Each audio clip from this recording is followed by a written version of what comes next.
আমাদের দেশের মানুষ বিচার পায় না, শিশুরা ধর্ষিত হচ্ছে, বর্ডার দিয়ে অস্ত্র ঢুকছে থানাতে, আমার জনগণ বিচার পায় না, মামলা দিতে গেলে মামলা রাখে না, আর স্বরাষ্ট্রমন্ত্রী সংসদে দাঁড়িয়ে উনি বাংলাদেশের মানুষকে প্রতারণার সংবিধান শিখায়। আপনাদের কি অধপতন হলে মানুষ আর বিচারও চায় না, কারণ সে জানে বিচার চেয়ে লাভ নাই, কারণ সে বিচার পাবে না। আজকে আমরা বাংলাদেশের এমন একটা সময়ে দাঁড়িয়ে বক্তব্য দিচ্ছি এখানে, যখন শিশুদেরকে ধর্ষণ করা হচ্ছে এবং বাবা বিচার চাওয়া বন্ধ করে দিয়েছে। বাবা বিচার চাচ্ছে না কি কারণে? বাবা বিচার চাচ্ছে না কারণ এই বিচার ব্যবস্থার উপরে বাবার বিশ্বাস নেই। বাবা জানে এই বিচার ব্যবস্থা নিয়ে কিছুদিন ফেসবুকে লেখালেখি হবে, রাজনীতির ময়দানে গরম বক্তব্য হবে, কিন্তু দিন শেষে বাবা তার সন্তানের ধর্ষণের কোনো বিচার পাবে না। এই বিচার ব্যবস্থা জনগণের বিচার নিশ্চিত করতে পারে নাই, অন্যায়ের বিচার নিশ্চিত করতে পারে নাই, আমাদের স্বাস্থ্য ব্যবস্থা আমাদেরকে সুস্বাস্থ্য দিতে পারে নাই।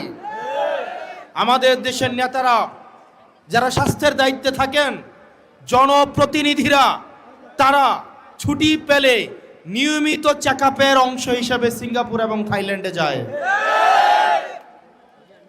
তাদের সন্তানদেরকে তারা বিদেশে রেখে তারা পড়াশোনা করায়। যেই লোকটা বাজারে জিলাপি বানায়, আপনি যদি ওই লোকটাকে বলেন ভাই আপনি জিলাপিটা খান, সে যদি জিলাপি খাইতে অস্বীকৃতি জানায়, এই জিলাপির প্রতি কি আপনার আস্থা থাকবে? যেই লোকটা এখানে চটপটি বিক্রি করে, ওই লোকটাকে যদি বলেন এই চটপটিটা আপনি খান, উনি যদি বলে যে না এটা আমি খাবো না, আমি অন্য জায়গা থেকে চটপটি কিনে আইনা খাবো, ওই লোকের চটপটি কি আপনি কিনা খাবেন?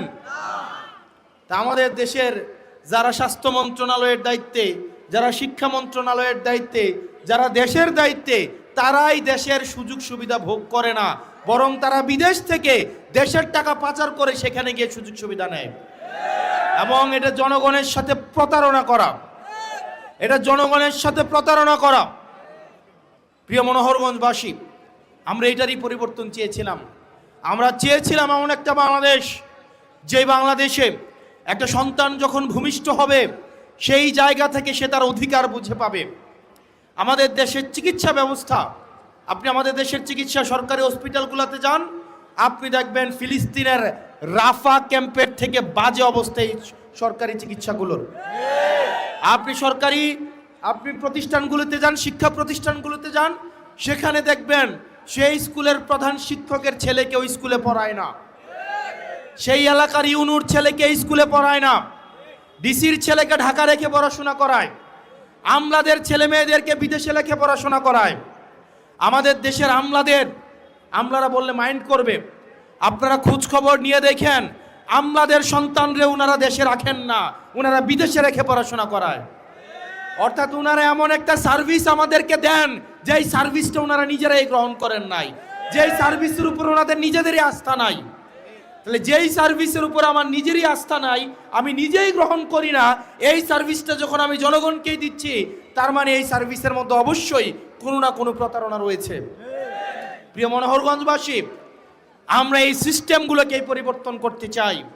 আমরা পরিবর্তন করতে চাই, যখন কোনো বিচার প্রার্থী বিচারকের কাছে যাবে, মুখ দেখে তার বিচার হবে না, অপরাধের মানদণ্ড দেখে তার বিচার হবে। আমরা দেখতে পাই ক্ষমতাসীন যারা রয়েছে তারাই যদি থানায় যায়, তারা অপরাধী দলেরও যদি হয়ে থাকে, তারা যদি থানায় যায়, আমরা দেখতে পাই ওসির সাথে বসে তারা খুশবু গল্প করে।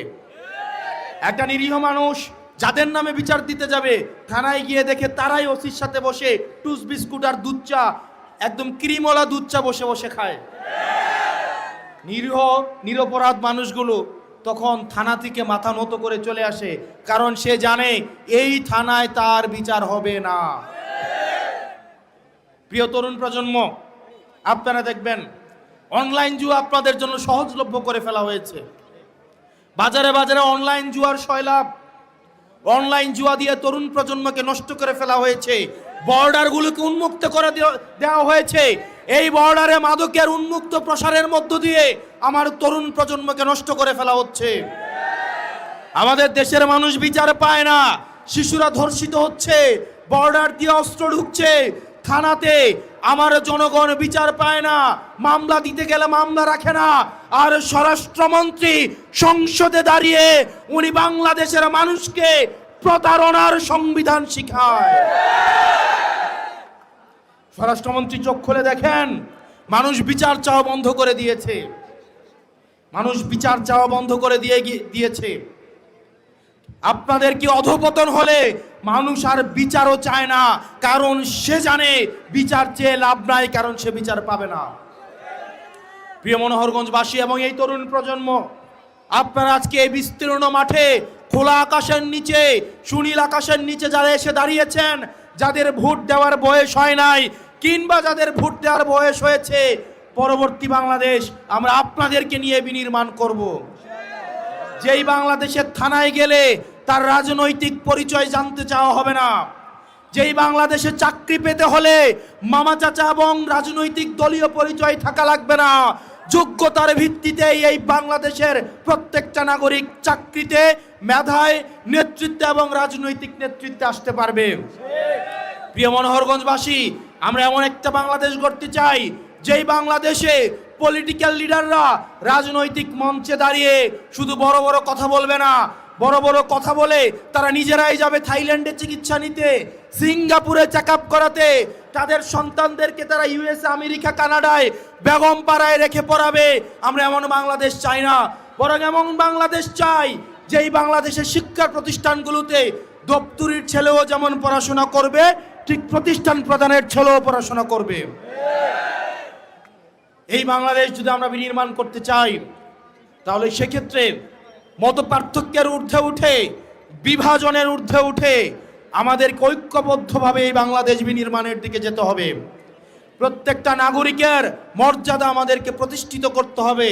এবং আমার সামনে যে উদ্দীপ্ত তরুণ সমাজ রয়েছে, আপনাদের সামর্থ্য, শক্তি এবং উদ্দীপনাকে কাজে লাগাতে হবে।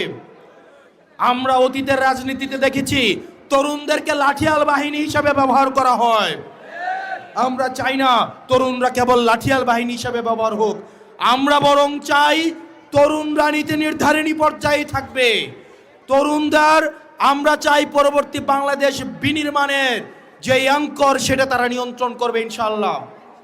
প্রিয় মনোহরগঞ্জবাসী, আমাদের এনসিপির নেতৃত্বে আমরা পরবর্তী বাংলাদেশ বিনির্মাণের জন্য প্রত্যেকটা উপজেলায় উপজেলায়, প্রত্যেকটা ওয়ার্ডে ওয়ার্ডে, প্রত্যেকটা ইউনিয়নে ইউনিয়নে আমরা আমাদের এনসিপির এই সাংগঠনিক কার্যতৎপরতা আমরা ছড়িয়ে দেব ইনশাআল্লাহ।